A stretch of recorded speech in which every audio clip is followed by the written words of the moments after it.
வணக்கம். மாலை முரசு செய்திகளை விரிவாக பார்ப்பதற்கு முன் தலைப்புச் செய்திகளை பார்க்கலாம்.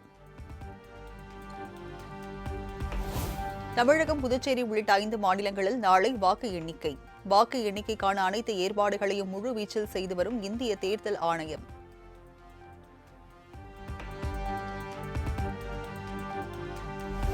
சென்னையில் வாக்கு எண்ணிக்கை நடைபெறும் லயோலா கல்லூரி, ராணி மேரி கல்லூரி மற்றும் அண்ணா பல்கலைக்கழக வளாகத்தில் 4 அடுக்கு பாதுகாப்பு. மத்திய ஆயுத காவல் படையினருடன் சுமார் 22,000 போலீசார் தீவிர பாதுகாப்பு.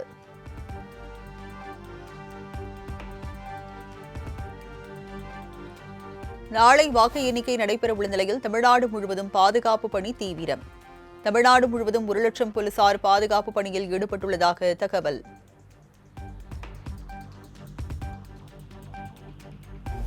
நாளை வாக்கு எண்ணிக்கை நடைபெறவுள்ள நிலையில் 234 தொகுதிகளுக்கான தேர்தல் பார்வையாளர்கள் தமிழகம் வருகை.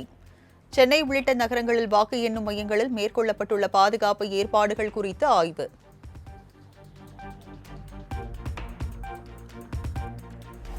தமிழக சட்டப்பேரவைத் தேர்தலில் பதிவான வாக்குகள் நாளை எண்ணப்பட உள்ளதன் எதிரொலி. பாதுகாப்பு ஏற்பாடுகள் குறித்து தமிழக தலைமை தேர்தல் அதிகாரி அர்ச்சனா பட்நாயக்குடன் தேர்தல் அதிகாரிகள் காணொலியில் ஆலோசனை.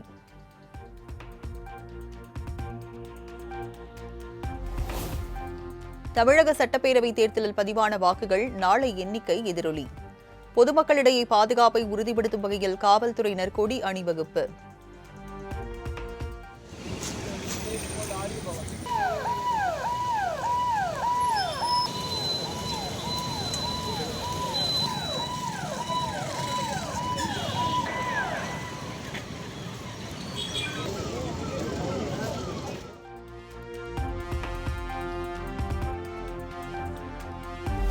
சட்டப்பேரவைத் தேர்தலில் தேசிய ஜனநாயக கூட்டணி அதிக இடங்களை கைப்பற்றி ஆட்சி அமைக்கும். தேர்தலுக்கு பிந்தைய கருத்து கணிப்புகளை பொருட்படுத்தவில்லை என்றும் மத்திய அமைச்சர் பியூஷ் கோயல் திட்டவட்டம்.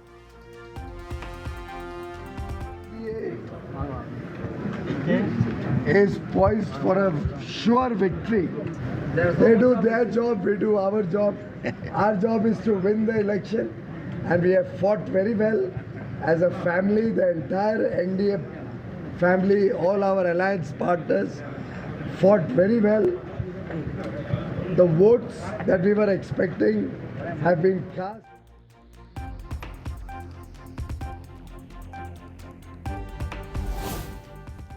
திமுக கூட்டணி 200 தொகுதிகளில் வெற்றி பெறும். கோவையில் காங்கிரஸ் கமிட்டி தலைவர் செல்வ பெருந்தகை பேட்டி. கருத்து கணிப்பு இல்ல, கருத்து திணிப்பு. இது மக்கள் முடிவு பண்ணியிருக்காங்க. நல்ல மதச்சார்பற்ற முற்போக்கு கூட்டணி வெல்ல வேண்டும், 200 தொகுதிக்கு மேல் வெற்றி பெறும்னு நான் ஃப்ரம் டே 1 சொல்லிட்டு இருக்கேன். எப்படி ஓவர் நைட்ல முடிவுகள் மாறுவதற்கோ மாற்றி மக்கள் மனநிலை மாறுவதற்கோ வாய்ப்பில்லை. கருத்து திணிப்பு அப்படின்னு சொல்றது திமுகவுக்கு சாதகமா 2-3 கருத்து கணிப்பு வந்திருக்கு. அதையும் திணிப்பு எடுத்துக்கலாமா? அது எவ்வளவு சீட்டு சொல்றாங்க? நாங்க சொல்றது 200 சொல்றோம். 200க்கு மேல அதுதான் கருத்து திணிப்புன்னு சொல்றோம்.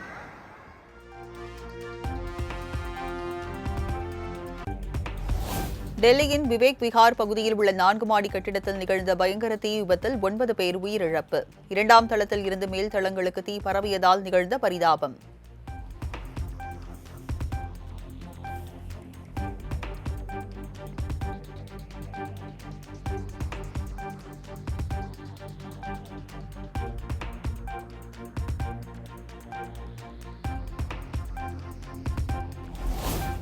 மத்திய பிரதேச மாநிலம் ஜபல்பூரில் படகு கவிழ்ந்த விபத்தில் பலி எண்ணிக்கை 11ஆக உயர்வு. தேடும் பணியில் 2 சடலங்களை மீட்ட மீட்புக் குழுவினர்.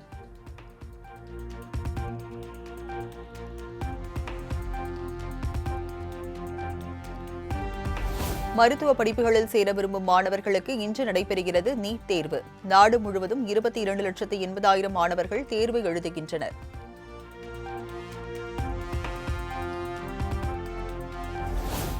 தேர்வு மதியம் 2 மணிக்கு தொடங்கவுள்ள நிலையில் காலை 11 மணி முதல் பிற்பகல் 1:30 மணி வரை தேர்வு மையத்திற்குள் தேர்வர்கள் செல்ல அனுமதி.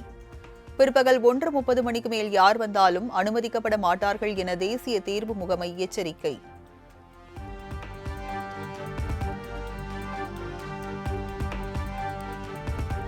நீட் தேர்வு மையங்களில் செயற்கை நுண்ணறிவு முறையில் கண்காணிப்பு ஏற்பாடுகள். பயோமெட்ரிக் சரிபார்ப்பு மற்றும் GPS மூலம் கண்காணிக்கப்படும் வினாத்தாள்களை பயன்படுத்த உள்ளதாகவும் அறிவிப்பு.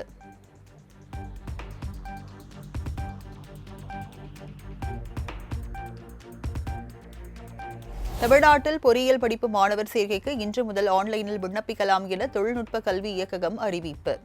ஜூன் 2ஆம் தேதி வரை ஆன்லைனில் விண்ணப்ப பதிவை மேற்கொள்ளலாம் என தகவல்.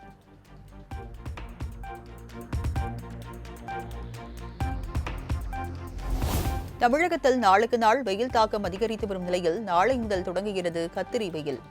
கத்திரி வெயிலால் வெப்பத்தின் தாக்கம் மேலும் அதிகரிக்கக்கூடும் என வானிலை ஆய்வு மையம் எச்சரிக்கை.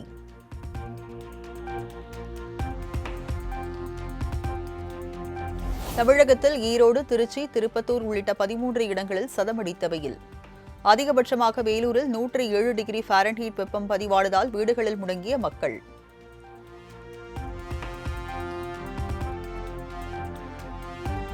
நாளை வரை தமிழகம், புதுச்சேரி மற்றும் காரைக்கால் பகுதிகளில் வெப்பநிலை 2 முதல் 3 டிகிரி செல்சியஸ் இயல்பை விட அதிகமாக இருக்கும். கடலோர தமிழகத்தில் ஓரிரு இடங்களிலும், புதுச்சேரி மற்றும் காரைக்கால் பகுதிகளிலும் அசௌகரியம் ஏற்படலாம் எனவும் வானிலை மையம் தகவல்.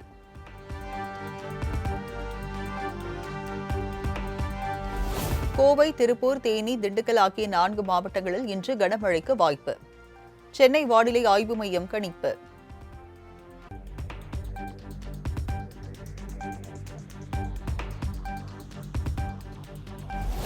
நீலகிரி, கோவை, திருப்பூர், தேனி, திண்டுக்கல் உள்ளிட்ட 14 மாவட்டங்களில் நாளை கனமழை பெய்யக்கூடும். வரும் 8ஆம் தேதி வரை தமிழகத்தின் பல்வேறு பகுதிகளில் கனமழைக்கு வாய்ப்புள்ளதாக சென்னை வானிலை ஆய்வு மையம் தகவல்.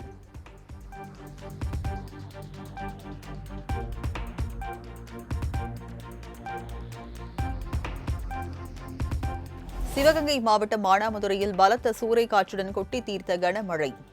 நிலாச்சோறு வைபவத்திற்காக வைகை ஆற்றில் அமைக்கப்பட்டிருந்த கடைகள் பலத்த சேதம்.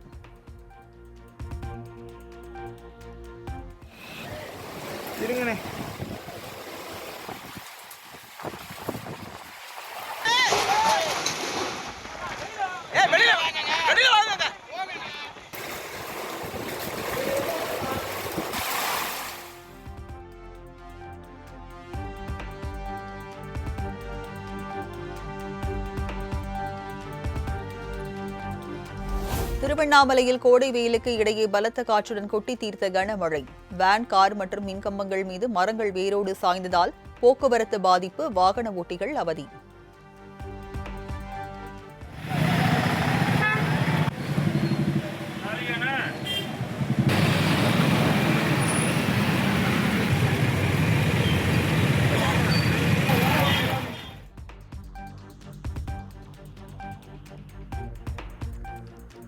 சேலம், சிவகங்கை உள்ளிட்ட மாவட்டங்களில் வெளுத்து வாங்கிய மழையால் வேரோடு சாய்ந்த மரங்கள்.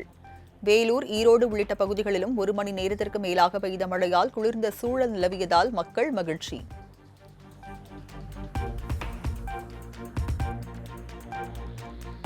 கோடை வெயில் தாக்கத்தை தணிக்கும் விதமாக தூத்துக்குடியில் திடீர் மழை. அரை மணி நேரம் பெய்த கனமழையால் குளிர்ந்த சூழல் நிலவிய போதும் பல்வேறு பகுதிகளில் மின்வெட்டு ஏற்பட்டதால் பொதுமக்கள் அவதி.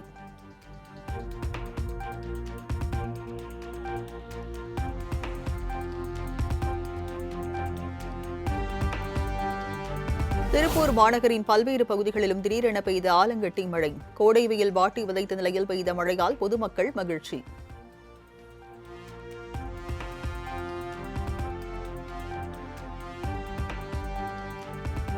நீர்ச்சத்து குறைபாடு ஏற்பட்டால் WHO என எழுதப்பட்ட ORS கரைசலை மட்டுமே பெற்றோர் தங்கள் குழந்தைகளுக்கு வாங்கிக் கொடுக்க வேண்டும்.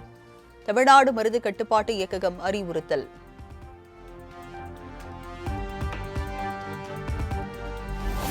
ORS, ORSL கரைசல்களை உரிய வழிகாட்டு நெறிமுறைகளை பின்பற்றி விற்பனை செய்யவில்லை எனில் கடும் நடவடிக்கை எடுக்கப்படும். நிறுவனத்தின் பெயர், காலாவதி தேதி உள்ளிட்டவை இடம்பெற வேண்டும் என்றும் மருந்து கடை உரிமையாளர்களுக்கு உணவு பாதுகாப்புத்துறை எச்சரிக்கை.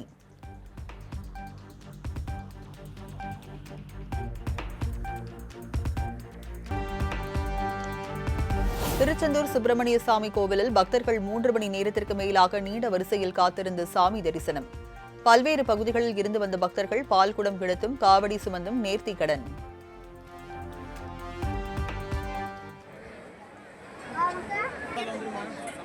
இன்னைக்கு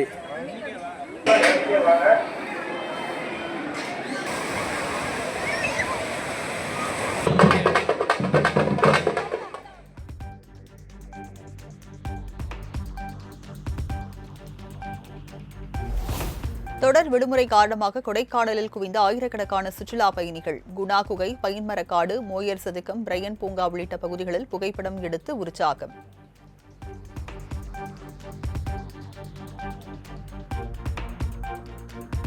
திருவள்ளூர் மாவட்டம் புட்லூர் ஏரியில் டன் கணக்கில் இறந்து மிதந்த மீன்கள். தொற்று நோய் பரவும் அபாயம் உள்ளதால் உடனடியாக மீன்களை அகற்ற வேண்டும் என பொதுமக்கள் வலியுறுத்தல்.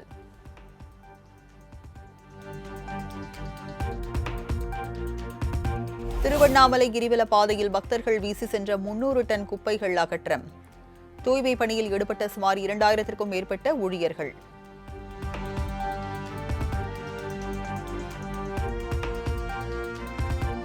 தேனி மாவட்டம் ஆண்டிப்பட்டி ஜம்புலிபுத்தூர் நரசிங்க பெருமாள் கோயில் சித்திரை தேரோட்டம். நூற்றுக்கணக்கான பக்தர்கள் வடம் பிடித்து இழுத்து வழிபாடு.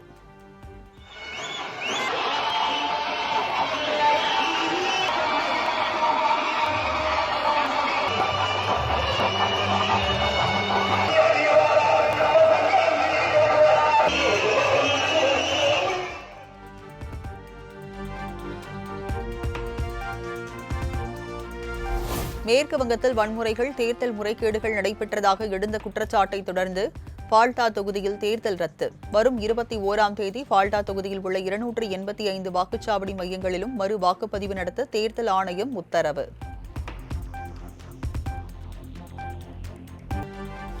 சுமார் 7000 ஆண்டுகள் பழமையான ஈரான் நாகரிகத்தை அழிக்க முயற்சிக்கிறது அமெரிக்கா. இஸ்ரேல் அமெரிக்க போரை தடுத்து நிறுத்த உலக நாடுகள் முன்வர வேண்டும் என இந்தியாவுக்கான ஈரான் தூதர் அப்துல் மஜீத் வலியுறுத்தல்.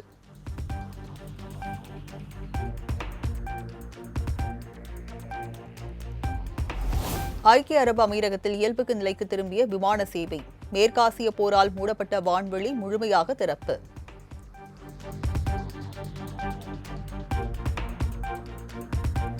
அந்தமான் ஸ்வராஜ் தீவின் கடலுக்கு அடியில் 60 மீட்டர் நீளம், 40 மீட்டர் அகலம் கொண்ட பிரம்மாண்ட தேசிய கொடியை விரித்து கின்னஸ் உலக சாதனை. கடற்படை மற்றும் டைவர்கள் இணைந்து சாதனை படைத்து அசத்தல்.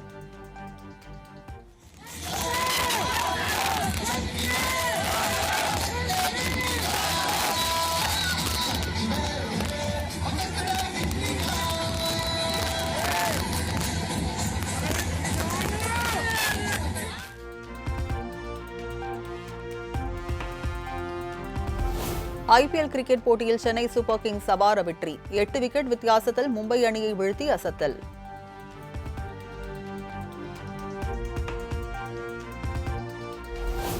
வெற்றி பெற்றாலும் தோனி பேட்டிங்கை காண முடியாதது வருத்தமளிப்பதாக சிஎஸ்கே ரசிகர்கள் வேதனை.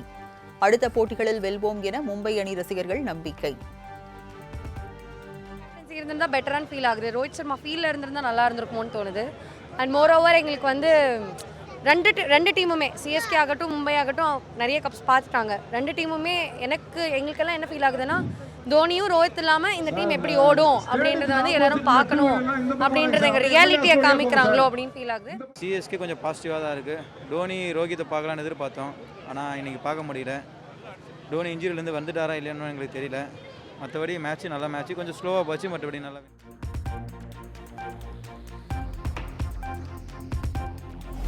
ஐபிஎல் கிரிக்கெட்டின் தொடரின் இன்றைய ஆட்டத்தில் ஹைதராபாத், கொல்கத்தா அணிகள் பல பரீட்சை. மற்றொரு ஆட்டத்தில் குஜராத் டைட்டன்ஸை எதிர்கொள்கிறது பஞ்சாப் கிங்ஸ்.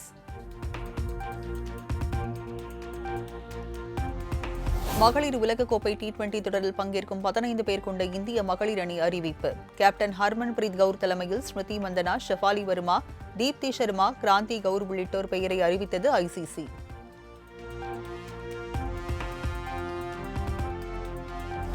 ஜூன் மாதம் தொடங்கவுள்ள மகளிர் T20 உலகக்கோப்பையை இந்திய அணி நிச்சயம் கைப்பற்றும். தற்போது அறிவிக்கப்பட்டுள்ள அணி சிறப்பாக செயல்படும் என்றும் இந்திய மகளிர் அணி கேப்டன் ஹர்மன்பிரீத் கவுர் நம்பிக்கை.